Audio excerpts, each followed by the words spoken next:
I took 2 attempts to finish seminary.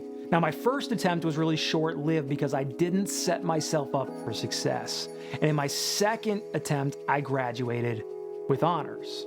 In my first attempt, I dropped out in the first semester because I just had way too much going on. I had a job transition, moving states, the premature birth of my son, and just lack of sleep and recovering from burnout from previous ministry experiences. I had way too much going on. And all of this led me to be less organized and unprepared for the intense focus that seminary requires. So my grades, they were actually pretty good, but I could not sustain the workload just because my life was in chaos. I wasn't ready for it.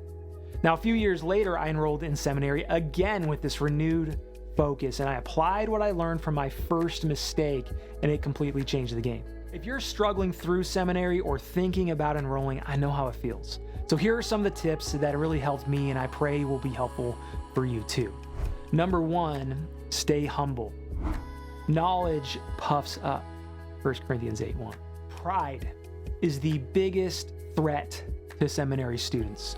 You're going to be tempted to think that you are just smarter than everyone else because of all that knowledge that you have absorbed. But remember who you were before Christ, how Christ has saved you, and how you fall short every single day. You see, if your knowledge doesn't lead to a greater love for people, love for God, too, pride has taken over in your life. Number 2, see your work as worship. It's easy to lament the burden of the hours of reading, the lectures, and the paper writing, but dreading the work isn't going to help. You've got to flip your perspective and see your studying as worship. You see, when you study, you're pondering the infinite glory and the wonders of God. It should compel you to worship Him and love Him more. Number 3, read every page assigned. Now, you may have been able to pass your high school English class without reading the book, but that's not going to cut it in seminary.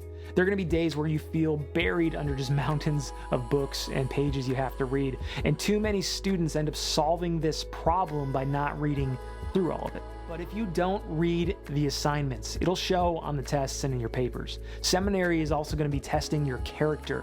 Will you do the work, or are you going to be somebody who cuts corners? Don't cheat yourself. Number 4, don't speed read. This won't be popular because it seems like everyone else is recommending learning to speed read, and I have tried it before, but it's another way of just trying to cut corners. The books you'll read in seminary, they're thick, they're meaty, but speed reading in seminary is like trying to swallow an entire porterhouse steak in as few bites as possible. It may be something you can do, but you're more likely to choke. If you want to get the most out of reading, you need to read slow. You're not going to comprehend these books if you try to rush the process. You'll need to pause and chew on a complex thought or two. Other times, you're going to need to think about counter arguments against ideas that you encounter that are just flat out wrong in some of the books you read. Don't rush the reading process just because it takes time. Invest the time, read slow, and just take in all that you can. Number 5, take notes. Don't rely on a professor's handouts or PowerPoint outline alone. Take your own notes. Now, I prefer digital notes because I can type faster than I can write. I mean, I can read it better later too than my chicken scratch handwriting, and I can always access my digital notes later from anywhere on any of my devices. Plus, it helps me to search through them a lot faster. But you could also handwrite your notes or scan them into a computer later with an app, whatever. Find what works for you. Plus, I know some pastors who still use their notes from seminary in their sermon preparation today, years later. 6, walk while reading. Now, one of my greatest obstacles in seminary was just staying awake while reading boring books. Now, I'd come home from a long day of work and spend a little bit of time with my family and my kids, and then I'd sit down for a late night just reading session, and before long, I would wake up with just drool running down my chin, wondering what just happened. What did I just read? You ever been there? I mean, coffee kind of helped me a bit, but the best trick that I learned was just to keep moving. I read most of my books while just plodding around my house, just walking in place, back and forth. And you won't fall asleep when you're on your feet. It'll increase your focus, and a little extra walking could be good for you too. So the next time you start nodding off, stand up, walk around while you're reading. Trust me, it works. 7, pace yourself.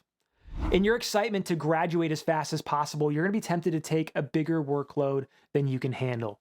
Don't do it. Think about how much time that you have each week to actually devote to your studies, and only take enough courses to be completed in the time that you got. If you don't know how many hours a week each course is going to take you, maybe ask an advisor at your school. They'll probably be able to help you out a lot more. It's probably going to be more hours than you think it would be. 8, buy electronic books. So not all your texts are going to be available in electronic book format, but if it is, there are a lot of benefits to reading electronic books. For me, I really like Kindle books. First, Kindle books can be cheaper unless you buy used books. Second, you can search the entire book in just seconds for anything that you're looking for. So if you're looking for an answer to a question or more information about a specific topic, you can find that in your book in no time, just searching it. Third, you can highlight important sections and make notes, and your highlights and notes will save time when studying for a test or doing research for a paper. Fourth, the built-in dictionary tool will come extremely in handy, trust me.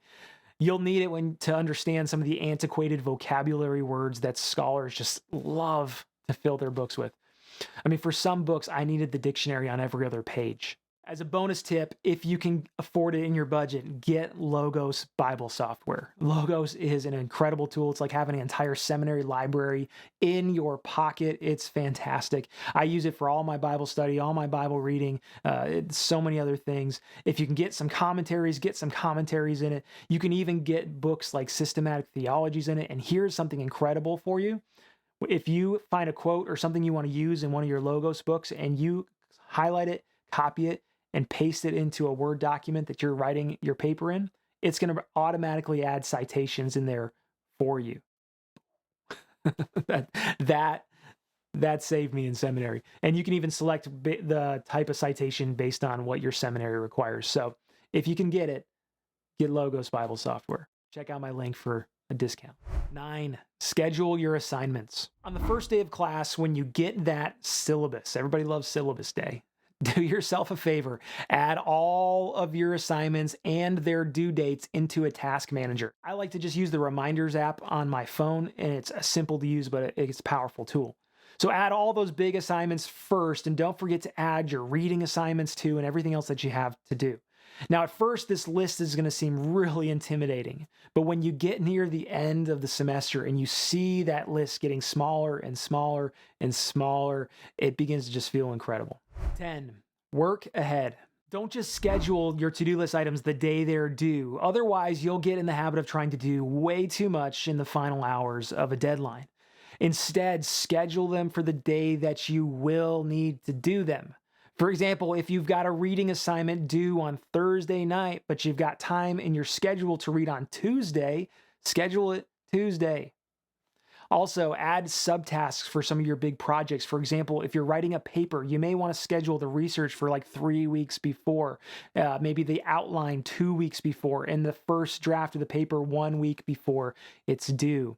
Break it down that way. Number 11, use Grammarly. You're going to be doing a lot of writing and you will lose points for grammatical and spelling errors. And Grammarly is a fantastic spelling and grammar checker tool that will be your secret weapon against the grammar police.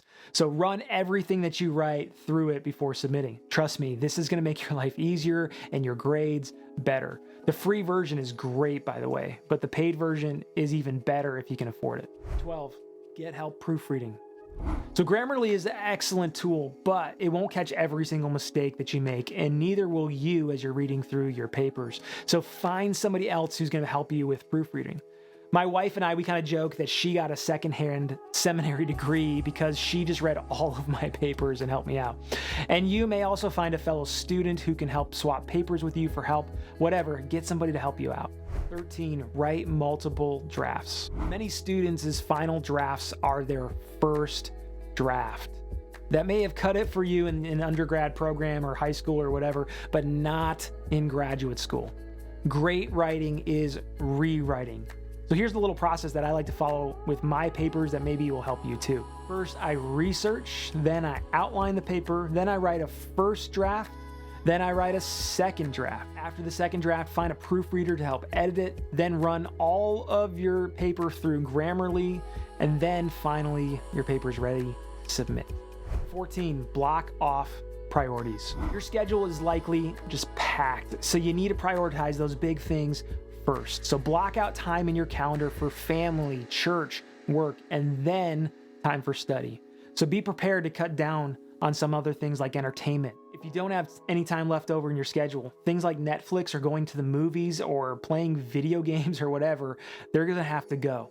You're gonna have those wait until another time because your other priorities are gonna need to come first. 15, exercise. Don't just build your brain and neglect your body. Your physical health and your mental health, those things are linked together. So when you're stressed out and your head is all foggy, going for a walk or riding a bike, playing a sport, heading to the gym, that's going to be really helpful for you. When you're living in a mental world all day, getting out and doing something physical, it's going to feel fantastic. You're going to clear your head. It's going to help you do better work. Trust me, get out there, get active. In fact, when I'm stuck just writing a paper or anything like that, some of the most clarifying thoughts, they often come to me when I'm on a run or I'm in the shower. You can survive seminary. There are gonna be days you wanna give up. Don't make the same mistake I did. Instead, take a step back, look at your systems for getting the work done, and then look for those problems, identify the problem. Now, I pray that this list is helpful for you, and if you are a seminary veteran, help us out. What are some other tips that you have to give? Put them in the comments below.